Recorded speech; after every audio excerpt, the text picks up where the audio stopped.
Welcome to Illuminati Silver. We tell you the truth about silver. Today is Sunday the 28th of June 2020. And yesterday we published our Gold and Silver Weekly Update for the weekend in the 26th of June.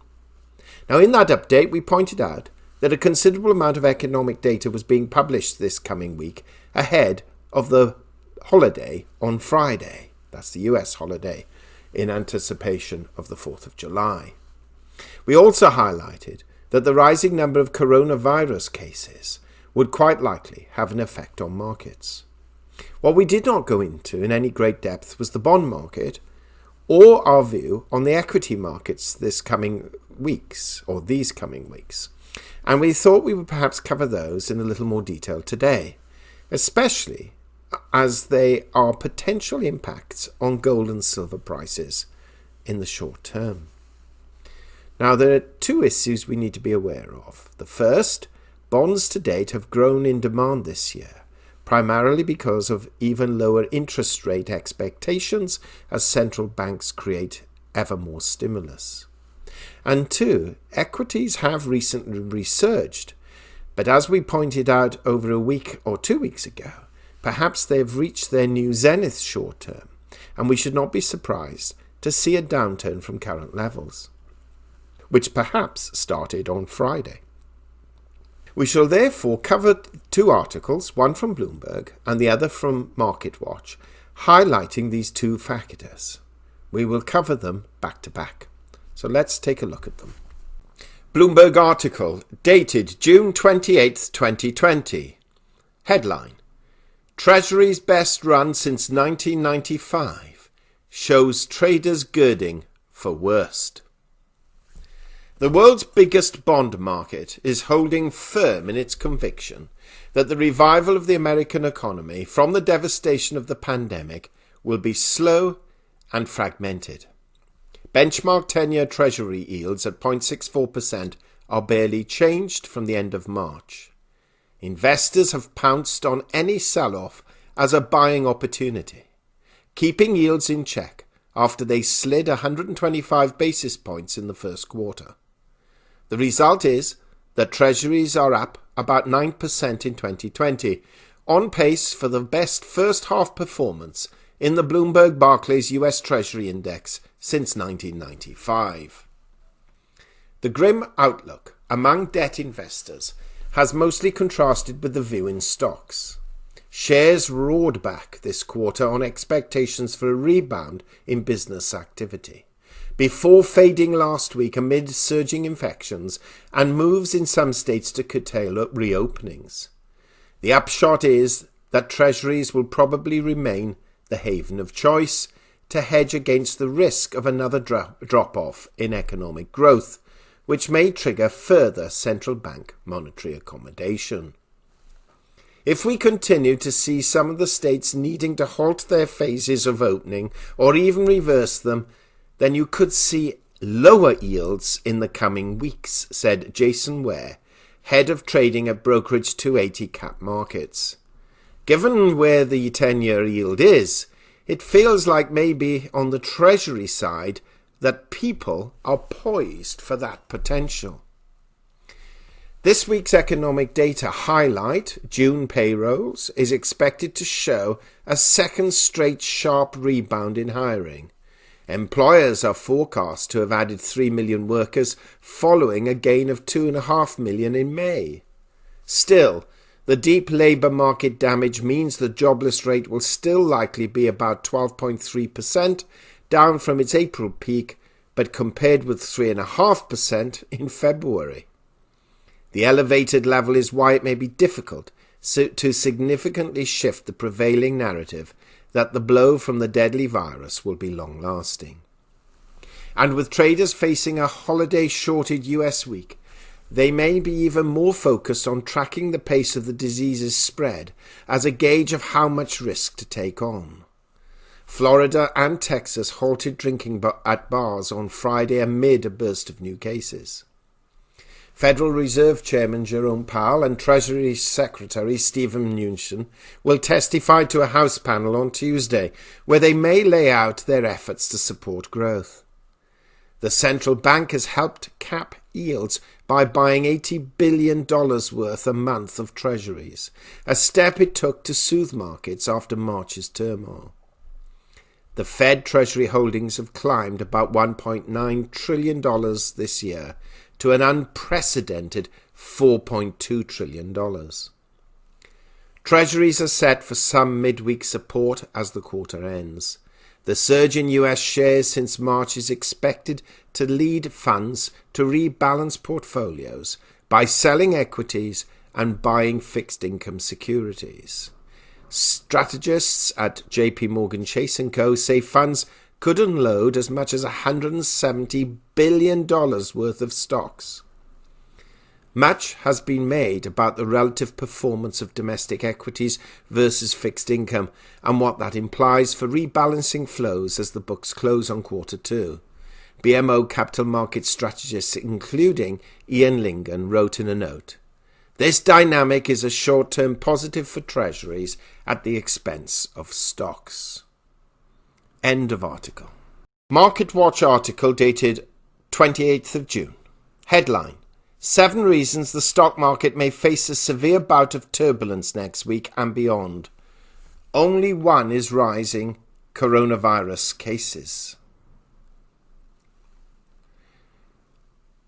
Buckle up, Wall Street investors. The ride from here could get a lot bumpier after the Dow registered its worst one-day loss since June the 11th on Friday, knocking the blue chip index to its lowest point since May 26, and at least momentarily knocking the wind out of equity investors who may be gradually losing their bullish thesis as US COVID-19 infection rates climb higher.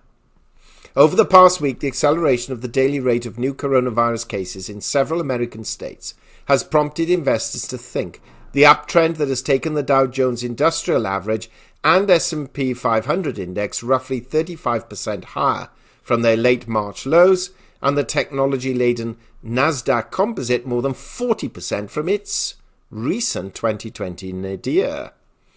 The US recorded more than 45,000 cases Friday, according to data compiled by Johns Hopkins University, far exceeding the record 39,972 cases reported Thursday, and further injecting doubt into upbeat projections for a speedy economic recovery from pandemic that stalled business activity for nearly 4 months.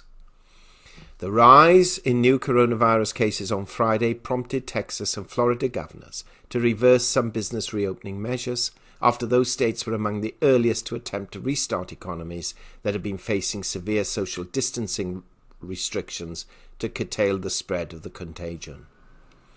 Texas reported 6,426 new coronavirus cases Thursday, and Florida reported over 8,900. Now, we'll skip down a little because this is a large article. However, there are a number of factors that also have the potential to exacerbate volatility in financial markets next week and into July.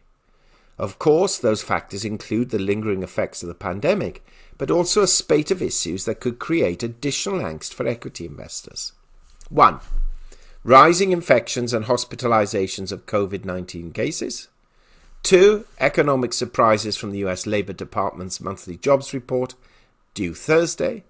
3. Quarter-end and month-end rebalancing of portfolios by pensions and mutual funds. 4. Stalled plans for further economic stimulus from Congress. 5. Joe Biden's lead in presidential polls. 6. Market technicals used by some investors as decision-making tools. And 7. Low stock market volumes in a holiday-shortened week ahead of the July 4th to be observed on Friday. Asked how he would rank the numerous problems, Jamie Cox, managing partner for Harris Financial Group, told MarketWatch that the epidemic is first and foremost. He said everything starts and stops with the virus. All other effects are predicated on the outcome of the first. I won't go into each of these, but needless to say that they will all likely to have some effect on equity markets this week.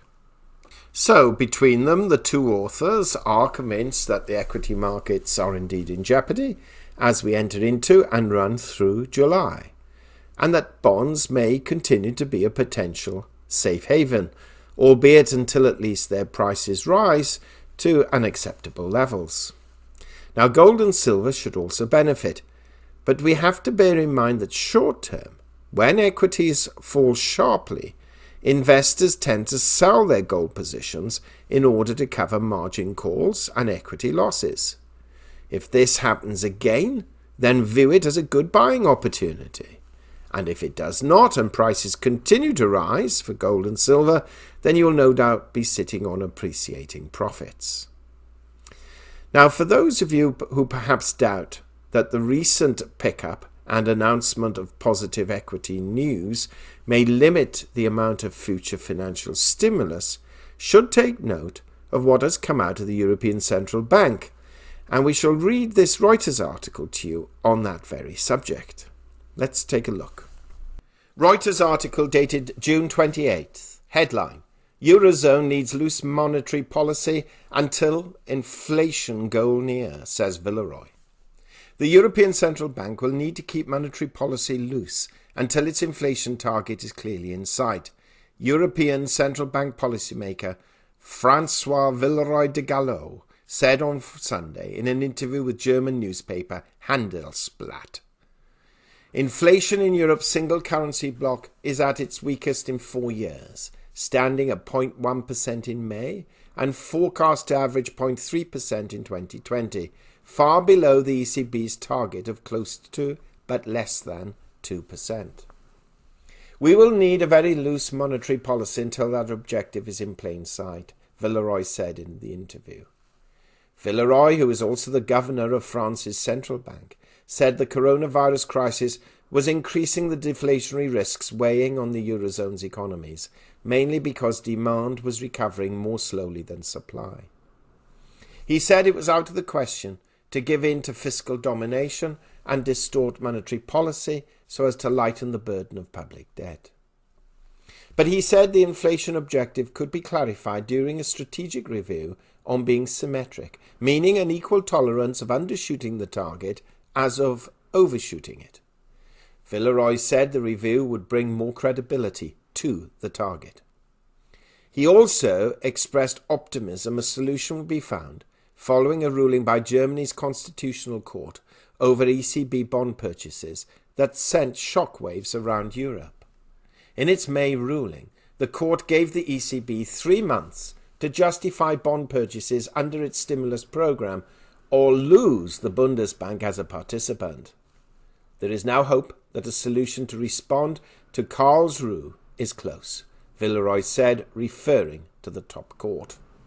Asked if the ECB should buy junk debt as part of its bond purchases, Villeroy said, "I exclude that we buy bonds that were junk before the crisis." Indeed, similar comments were made by Fed Chair Jerome Powell earlier this year. Rather than being too fixated on 2% inflation, central banks will take an asymmetrical view, meaning they will allow undershooting and overshooting. Let's not be under any illusion. That means more stimulus now and more even when inflation gradually picks up. So we can all see where currency values are likely to head in the longer term. This does not mean an instantaneous shoot up in gold and silver prices, but what it does mean is a very comfortable base upon which the next bull run for precious metals can be founded. What do you think? Do you believe equities will fall this coming week and into July? Will gold and silver be the net beneficiaries of these? Do share your thoughts. Thank you so much for listening, and if you haven't already done so, please subscribe to our channel and press the bell sign so that you're notified of videos as and when they're published. And not forgetting that we update our Richard and Greg channel every few days, and there will be an update on that one tomorrow. We hope you have found this video interesting and informative, and if so, please give it a thumbs up and share it on social media. Please ensure that you have subscribed to our channel and press the bell sign so that you are notified of any future videos. Also, kindly visit our website at illuminatisilver.com, and if you haven't already done so, please subscribe either as a free or paying member for regular email updates and offers. Disclaimer: Illuminati Silver owners come from a background of banking, international wealth management and economics. Having now retired from these worlds, we are not qualified to give investment advice. Therefore, this and other productions must not be deemed to be giving such advice and merely represent the personal views of its owners.